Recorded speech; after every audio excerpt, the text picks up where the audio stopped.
La signification du film Auteur Orfeu pour lecture 5 minutes publie le 05.12. 2021 mis à jour le 05.12. 2021 Le film, No One Live Alive, aborde non seulement le thème des migrants clandestins et de leur vie dure et difficile, mais aussi le dilemme moral, la volonté de l'individu, la capacité à survivre et à oublier le passé, la cruauté du monde environnant et l'inégalité sociale. Le personnage principal du film, Amber Cruz, est une immigrante illégale. Elle quitte le Mexique pour s'installer aux États-Unis, dans la ville de Cleveland, dans l'espoir d'une vie meilleure. Mais comme elle n'a pas de papier et presque pas d'argent, Amber doit d'abord s'installer dans un motel, puis louer à bas prix une chambre à Schofield Heights, une pension pour femmes.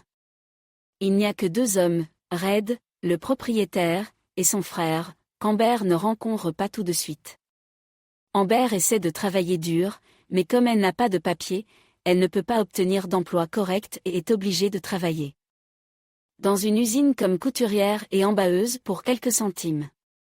Ils promettent de l'aider à faire des papiers, mais comme Amber doit être née au Texas, puisqu'elle la demande de l'aide à son oncle. Et qu'elle a menti sur le fait qu'elle était née là-bas, elle a besoin de papiers pour l'entretien, elle n'a donc pas le choix. Ils augmentent le prix de 1000 à 3 $. Amber est désespérée, elle ne sait pas quoi faire ni comment résoudre la situation, mais c'est loin d'être la seule cause d'inquiétude. Il se passe quelque chose à la pension. Amber voit des fantômes, fait des rêves étranges, entend des cris au rez-de-chaussée et dans les pièces voisines, et remarque une étrange poussière sur les portes.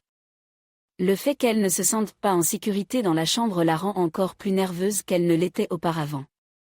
Elle a besoin d'argent de toute urgence et demande donc à Red de lui rendre la caution de la chambre, mais il tergiverse et Amber, en désespoir de cause, se saoule avec un collègue de travail qui lui a promis de faire ses papiers, lui donne tout son argent et, bien sûr, est confrontée au fait qu'il y a eu fraude.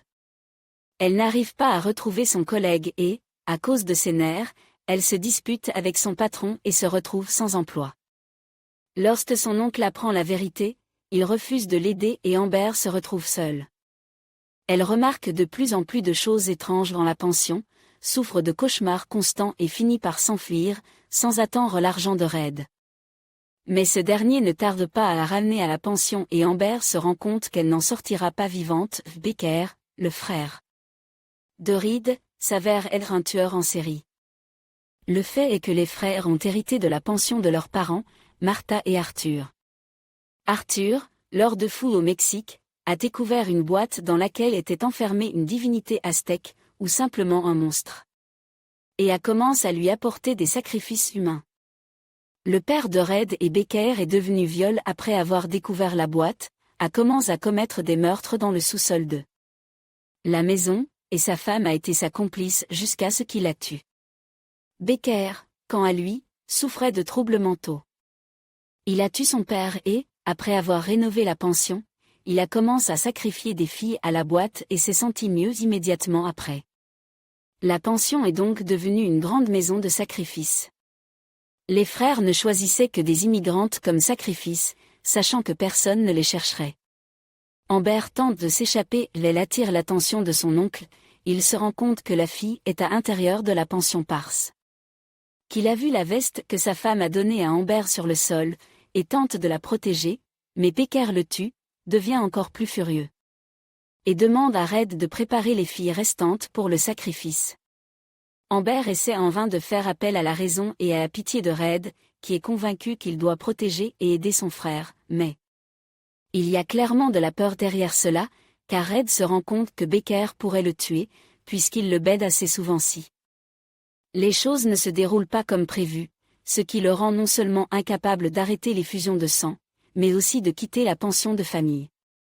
Il est évident que le film ne soulevait pas seulement la question de la violence domestique, mais aussi une sorte de variante du syndrome de Stockholm. Becker tente de sacrifier Amber.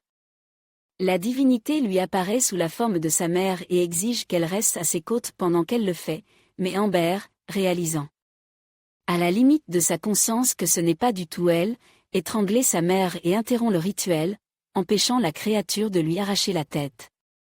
Métaphoriquement, Amber coupe enfin le lien avec son passe. Mais elle n'a pas encore réussi à sortir vivante de cette horrible pension. Amber tue Becker avec une lame aztèque rituelle et sacrifie ses frères, devenant ainsi un autre adepte de la secte, en remerciement. La divinité guérit sa cheville cassée. Le cycle se poursuit. La fin du film est ouverte. Nous ne savons pas ce qu'Amber va choisir, mais nous comprenons qu'elle est confrontée au même choix que Red, une fois en vie, continuer à faire des sacrifices à la divinité pour atteindre un certain objectif, qui n'est pas exprimé dans l'histoire, mais nous pouvons supposer qu'il s'agit d'une vie normale pour laquelle Amber a déménagé aux États-Unis, ou quitté la pension et ne plus jamais y revenir. En essayant de s'en sortir vivante, elle est involontairement devenue une meurtrière, et on ne sait pas si elle aura assez de volonté pour résister à la tentation.